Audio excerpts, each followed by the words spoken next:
师兄这是在干什么呀？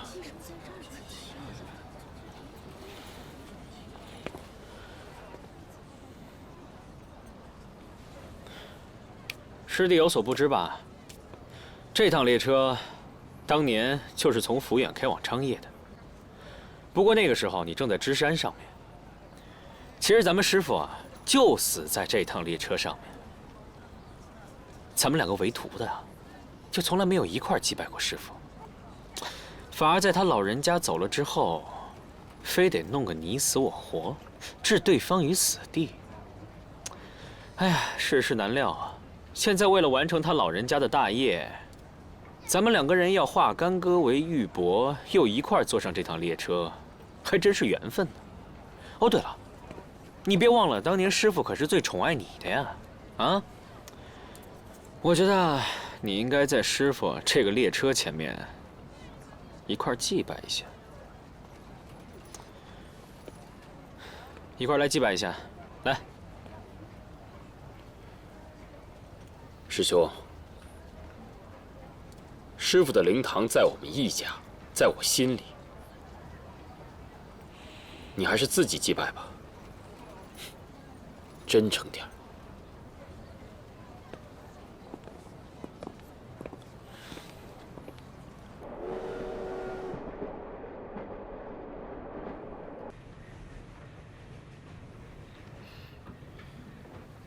你醒了？我睡了多久了？没睡多久，你再睡一会儿吧。这趟车很安全的。这一去，又是一场腥风血雨。你害怕吗？有你在，不怕。哼，不好意思啊。 打扰二位休息了，那师兄还不赶快离开这里？你的意思是要赶我走？不然呢？我认为秦小姐应该不会这么想吧。傅荣才，我现在手里要是有把枪，你早就血溅当场了。其实我一直认为秦小姐，你是一个心明眼亮的姑娘。 但你怎么可以一叶障目，不见泰山呢？哎呀，这其实也怪我，我应该一早就把实情告诉你。傅荣才，干什么呀？这么大动静！你手里头没枪，你吓唬不着我，啊？秦小姐，你真应该把眼睛睁开了，好好看看你身边这个年轻俊才。 就这个人，他才是你们家的杀母仇人。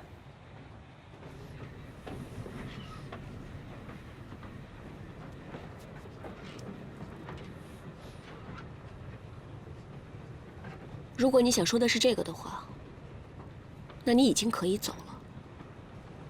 过去的事情，我已经不想再追究了。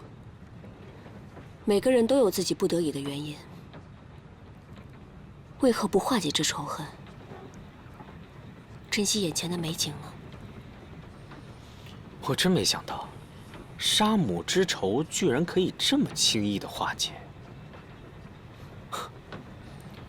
看来，我这修行还不算高啊，是我心胸狭隘了。自叹不如啊！咱们马上就要到益州了，还麻烦二位稍微收拾一下。 咱们该下车了。李帅，久违了。哎，夫人呢？夫人路途奔波劳累，在车上睡着了。哦，这个三少还是这么风神俊了。可惜啊，可惜。可惜，不知李帅说的“可惜”是什么意思？可惜命不久矣呀。 我本不应该杀你，可是对方给我的条件实在是太优厚了，让我真是忍不住心动啊！我父亲说的没错，李帅易被小人操控，喜欢出尔反尔。在我来益州之前，父亲给了我一枚法宝翻天印，专治妖邪。法宝？就算你把神佛都搬过来，也救不了你。李帅倒不如先看看再说。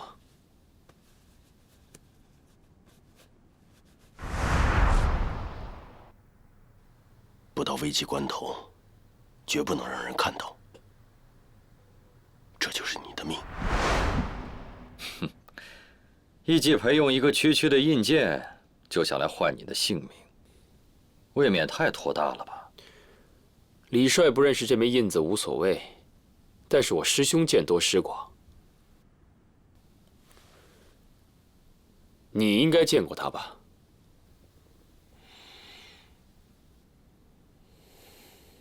易继培居然会把这么重要的东西给了你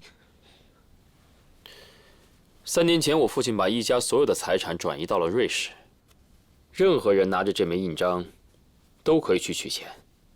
当然，李帅，您可以现在杀了我，或者是攻破江左，杀了我全家。但任何一个人拿着这个印章，去了瑞士，都可以继续招兵买马，割据一方。易连凯，我告诉你，你现在说什么都没有用了。大帅，就按你说的办，就地办了他，干净利索。师兄啊，师兄，你怎么能这么欺瞒李帅呢？我倒是忘了，我这个师兄啊，最擅长的就是逃跑。李帅有所不知，当年我师兄几乎撼动了整个前平政府，可就在大厦将倾之前，他却拍拍屁股跑了。在雍南，我朝水里打了一梭子子弹都没打死你，让你从我眼皮子底下逃跑了，厉害！李帅，可能以后当您发现问题的时候，我这个师兄也早就消失不见了吧？血口喷人，无中生有。李帅，你千万不能听他的。你还记得咱们在芝山吃的亏吗？易连凯这个人，我再了解不过了。哼，这小子生性纨绔，而且最善设局，心思颇重。他现在好不容易落在咱们手里边了，坚决不能让他活着回去。哎，我说易连凯，你说傅先生欺瞒李帅，你这话从何而来啊？可能大家都有所不知吧，瑞士银行以安全闻名世界，区区一个印子就想去取钱，你们开玩笑吧？你们连印子的形状都没见过，它是方的还是圆的，什么材质也无法仿制。拿一个印子取钱，国内的银行都不会认，更别说是瑞士银行了。师兄这么着急让李帅杀了我，隐瞒这么重要的事情，这难道不是欺瞒吗？易连凯，你……李帅，易公子是江左派来的人才，答应易帅的事情，咱们还得做。这杀人的事情不是随随便便干的。至于傅先生是不是欺瞒大帅，等把这些事情调查清楚了，大家也都明了了。好啊，那就让我看看那枚印鉴现在何处。搜身。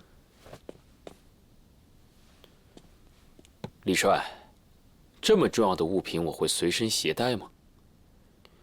我只想问您一句话：这笔钱，您是想要还是不想要？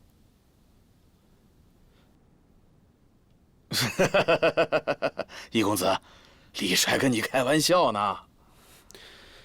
李帅这个玩笑开得太真了。三少是来益州做事的，我怎么能老吓唬三少呢？我早已经为你准备好了下榻的地方，你远道而来辛苦了，我让姚师长亲自安排你住下。姚师长在，你安排三少先住下，吃穿用度，只要他提的要求，你都尽量去满足他。放心吧，李帅。易公子，咱们走吧。告辞。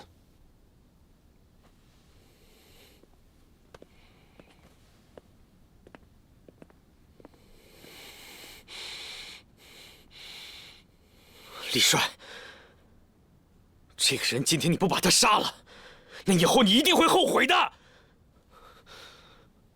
李帅，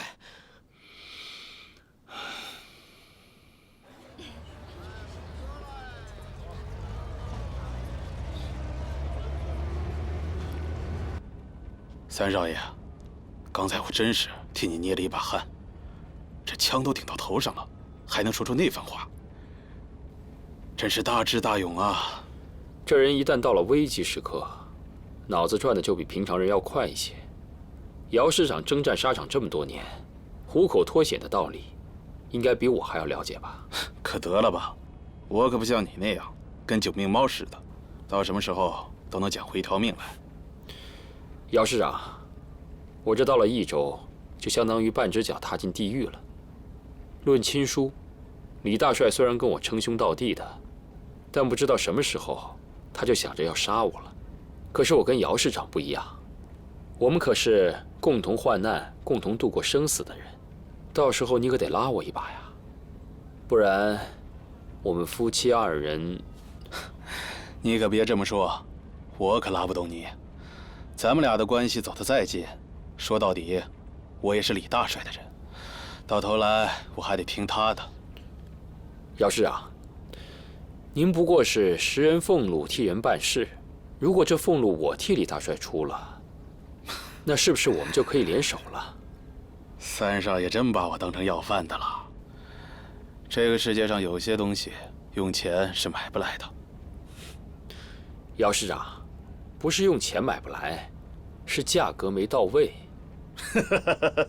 我倒真想知道三少爷能给我开出什么价码。现在还不好说，不过做生意嘛，总要知根知底。我得知道姚师长想要什么，我才能给什么呀。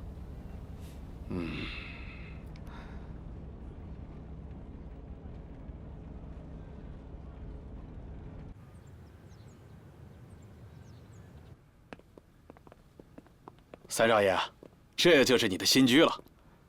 我知道他肯定不如义府，不过呢，益州没有抚远富裕，你就先将就着住吧。啊，不错，这房子已经够宽敞了。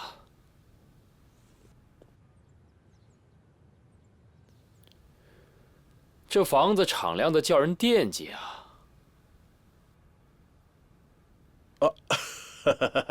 三少爷，李帅吩咐过，三少爷有任何要求，我们都无条件满足你们。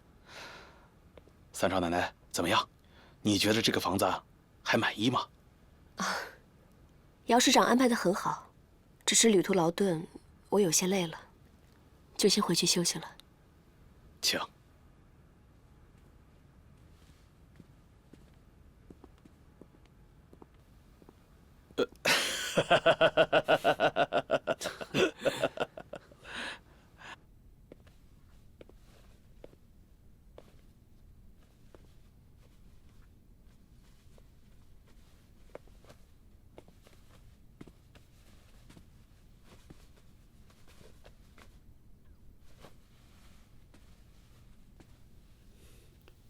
自从到了益州，就感觉你奇奇怪怪的。不是，我是在怪你，怪你为什么一直隐瞒我。芙蓉人才说的那些话，都是真的吗？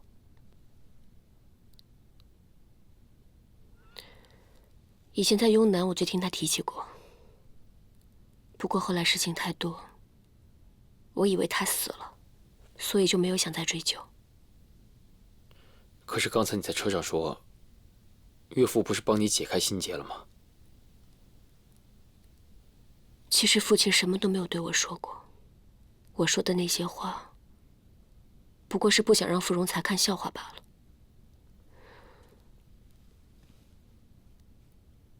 说实话，我现在还在隐隐期盼，期盼你能像以前一样，冲我发火，骂我，怪我为什么相信傅荣才的谎话。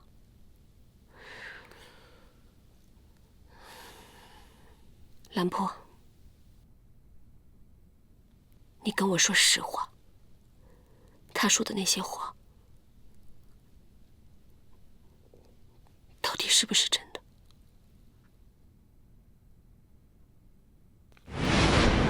师弟，你这个位置选得很好啊！既可以看得见来路，又给自个儿留了一条后路。师傅真是把万千宠爱和一生所学全给了你。我跟你没法比，天生好命。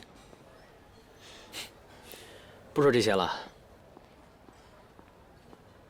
时间差不多了，还剩下5分钟，我就可以让这颗闲置的棋子搅乱整个内阁。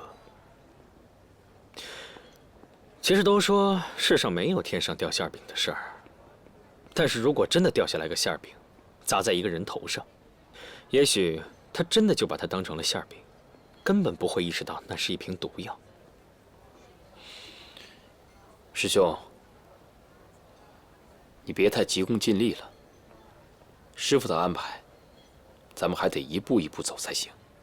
这点你放心，师傅的所有计划，我会尽全力完成。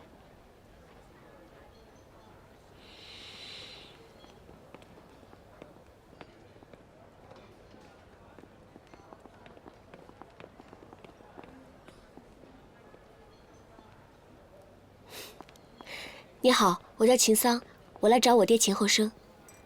请稍等。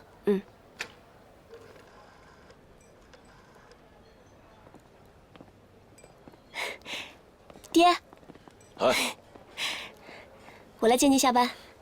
好，好，好，走吧。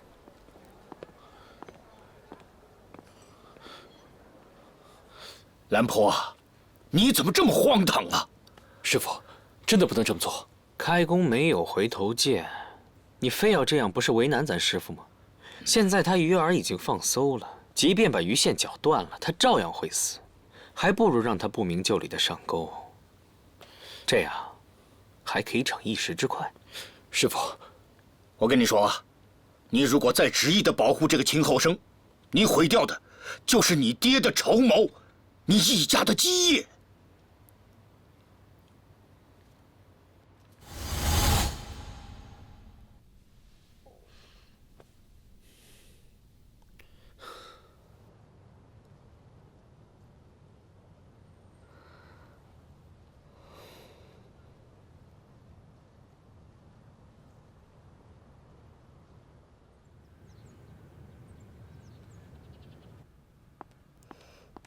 爹，哎，玉萍，快过来，来坐这儿，我给你介绍一下。这2位呢，就是你一直想见的三少爷跟三少奶奶。三少爷好，三少奶奶好。这呢是我的女儿，玉萍，顽劣得很。上次我从芝山回来的时候，我的安全问题她一句都没问，天天缠着我问三少爷是怎么退的兵，三少爷是怎么退的兵。哎呀，爹，您的安危还用问吗？我又不是不知道您安全回来了。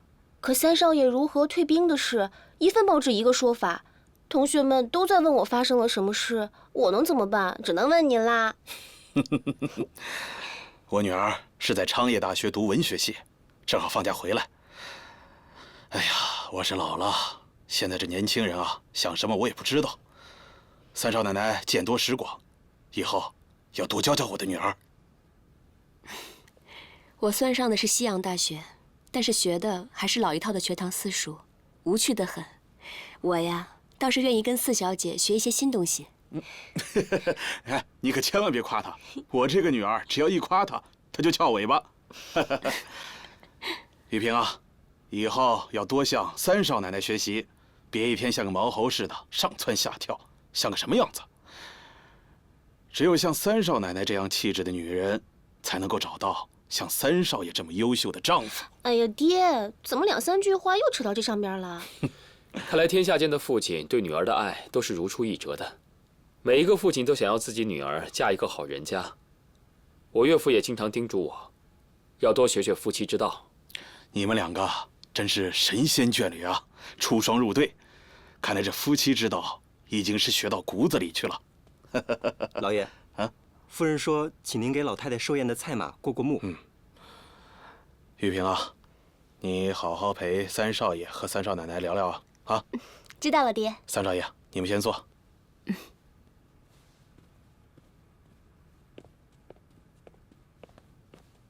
早听我爹说过，三少爷和三少奶奶是天造地设的一对儿。他还说，当时芝山上被围得密不透风，是三少奶奶过五关斩六将，硬是闯到了芝山上。都说夫妻本是同林鸟，大难临头各自飞，可三少奶奶为了真爱却勇闯地狱门，可见您与三少爷是情比金坚。哪有那么夸张啊？围山的慕容少帅与一家沾亲带故。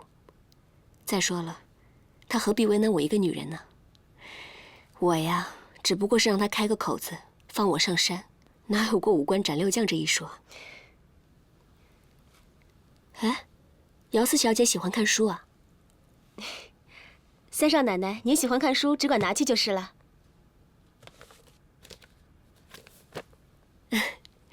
原来姚四小姐喜欢看爱情小说呀？你是不是也憧憬着一份美好的爱情啊？我只想要一段像三少爷和三少奶奶一样，如火焰一般炽烈的爱情。火焰虽然炽烈，却容易灼伤自己。有时候啊，明明心如死灰，却又想着有一片火可以再次燎原。三少奶奶，您说的太深，我不太懂。大概只有经历过，才知道各中滋味吧。姚小姐，我和夫人今天走到这一步，是命也是运。你知道吗？爱一个人，又费力又费神。可能等姚小姐真正谈了恋爱之后，就会明白其中的道理了。怎么会费力费神？爱情不是可以让两个人心意相通吗？只有两个人真诚地对待彼此，才会心意相通的。一个口口声声说爱你的人，却一直在背后欺骗你，这又怎么能做到真诚呢？那也要看他骗的是什么。如果一个人明明不爱我，却欺骗我说他爱，那才是最恶毒的谎言。可要是一个人满心都是我，无论他做什么，也改变不了他爱我的初衷。我想我会原谅他的。是吗？姚四小姐还真是豁达。这句话写得好，我对世界撒谎，我却不能骗你。你是我唯一的圣坛，在你面前虚情假意，我不敢。爱情，嫉妒的爱情，盲目的爱情，唯有爱情逼迫我吐出一切。原来三少爷也喜欢普希金的诗啊。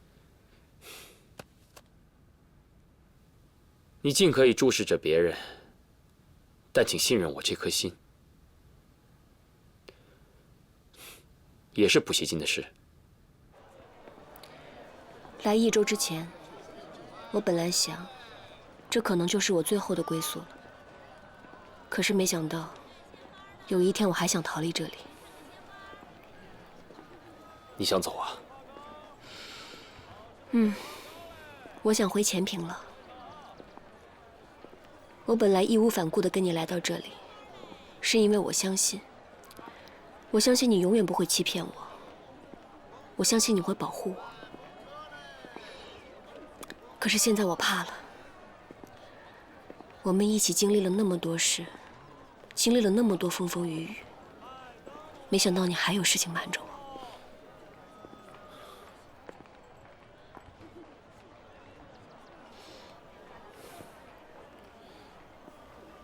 小桑，无论我做任何事情，都是为了你。我不想让你受到伤害，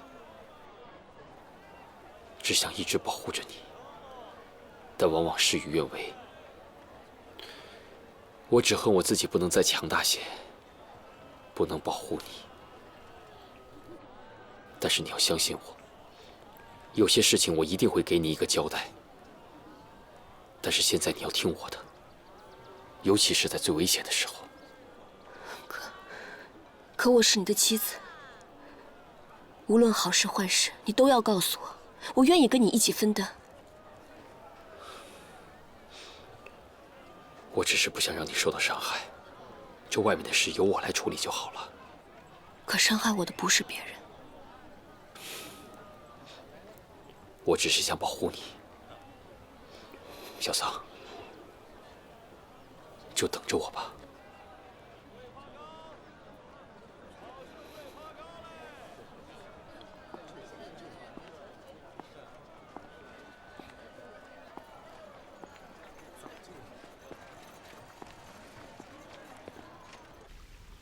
如今江左的局势已定，联省的大计不能再拖了，至少要让慕容辰和李重年看得出我们的动作来。既然他们两边都不想动，那咱们就得逼他们动。是。现在最困难的，其一是联省之后，财政如何改革，税制如何改革；其二，江左多年以来都是军民分治，督军管军，民政官管民。虽然二人权力平等，但是手握兵权的人难免会强势一些。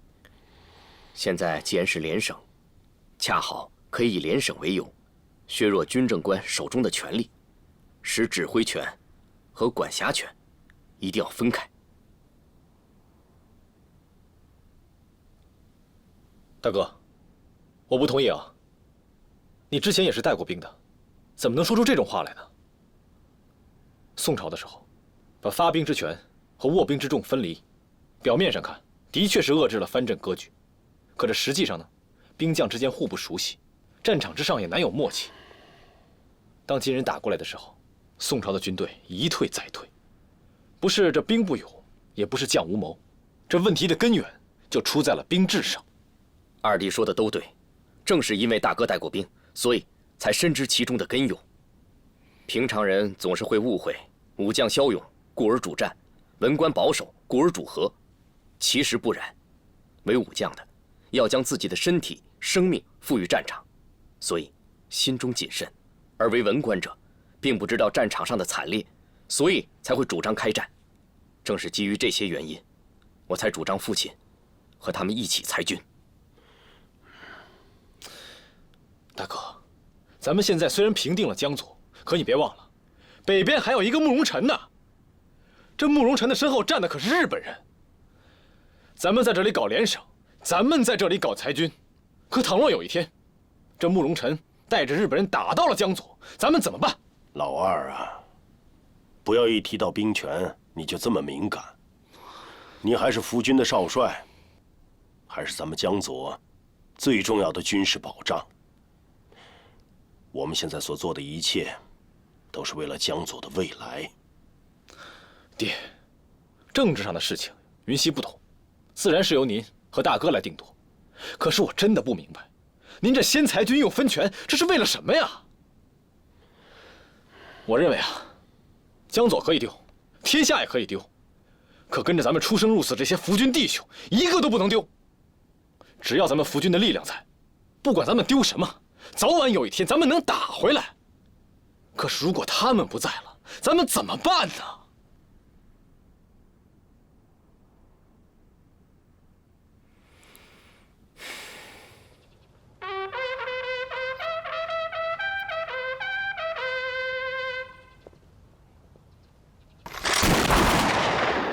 从今日起，益州与江左五省联省自治，大难方平，主权统一。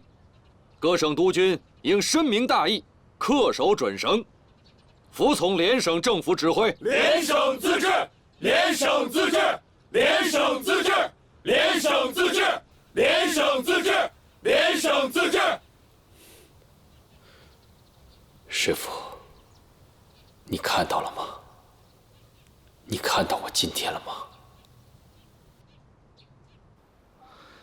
闵小姐平时喜欢养鱼啊？二少爷近日如此颓唐，看起来不像只是为了关心我养鱼的事情啊。闵小姐果然是长了一双慧眼。不瞒闵小姐，老三走了之后，这几日我一直没有他的消息。抚远是他的伤心之地，他不忍回顾，也是正常的。敢问闵小姐，你有没有他的消息？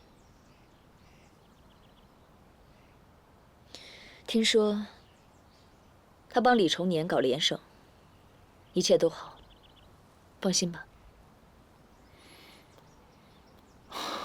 那就好。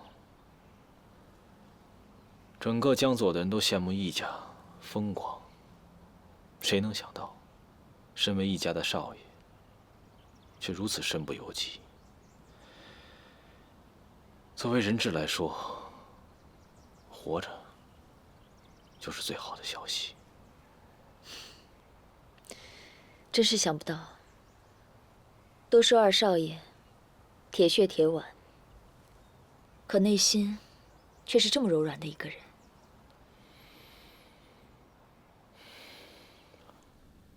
依我看来，这易连凯不如他大哥易连仪呀！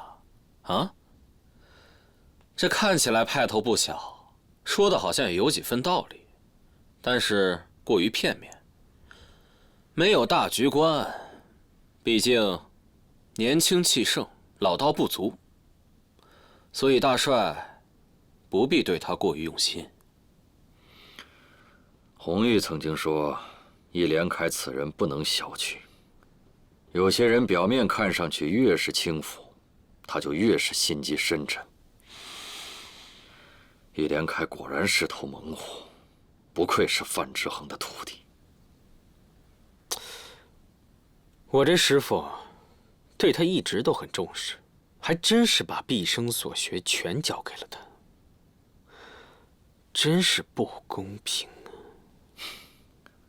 以前只听说易连胜行军打仗，一家三兄弟，也只有他能跟我称得上棋逢对手。可是，一旦到了和平演变，我们打的可是一场无声的战争。站在战场上的只有政客和商人，手中握的有权力、关系和金钱。这易家果然是个虎狼窝，不得不让我提防3分。哎，大帅不用过于担心，现在这易连凯在咱们手里，他就是再强，也逃不出益州去。只怕我早晚也得放他回去。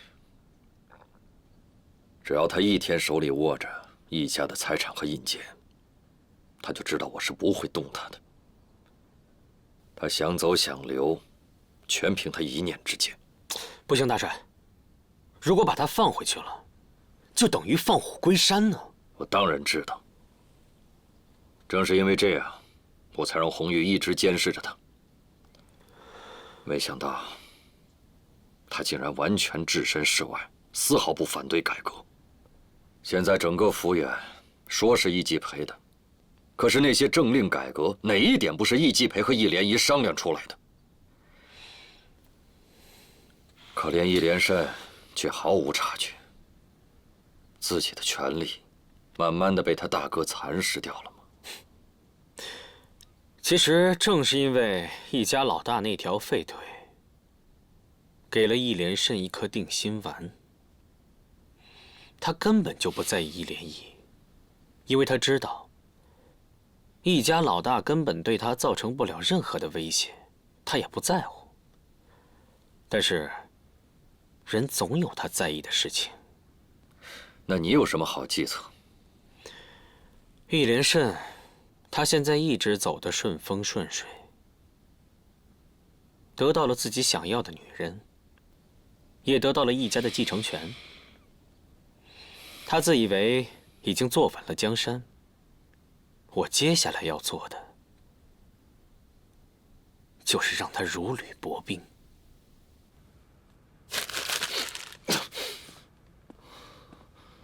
报告，少帅，刚刚又逮捕了在公共场合造谣生事的3个人，查抄了街头小报200余份，已经全部给烧了。少帅，这次的传言真是一夜之间席卷了整个府院，来得太蹊跷，而且又是如此侮辱二少奶奶名节的事情，我觉得一定是背后有人操纵。有人操纵，那就把这个人给我揪出来毙了。另外3个人呢？全部押到牢里了。可是，可是什么？可是他们只是传一些风言风语，按照法律规定，至多只能关押3天。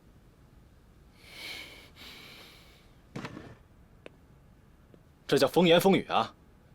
这分明是骑在我的脖子上，侮辱我的夫人，侮辱我的人格。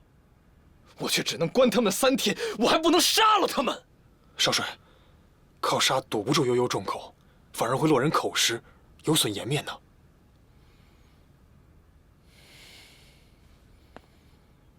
好，杀不得他们，那就给我拔了他们的舌头。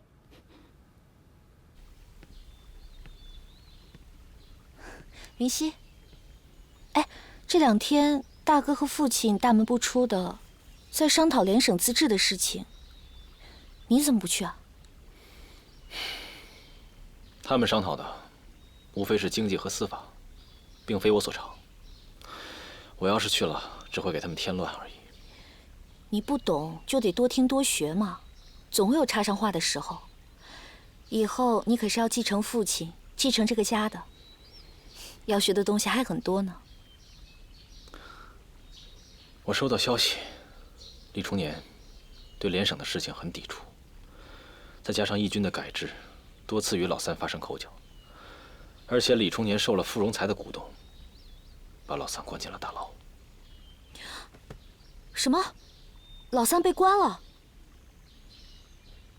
这个李崇年心狠手辣，老三不会有什么不测吧？云溪，你应该去想一想办法呀。办法有，我可以直接带兵去打下益州。